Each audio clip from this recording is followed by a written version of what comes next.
Amending garden soil with tea and sawdust and sand.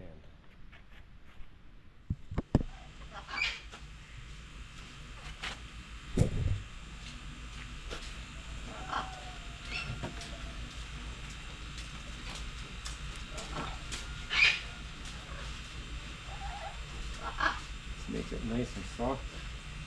Starting new plants in. New rooted plants. Slightly on the acidic side, depending on what you're rooting.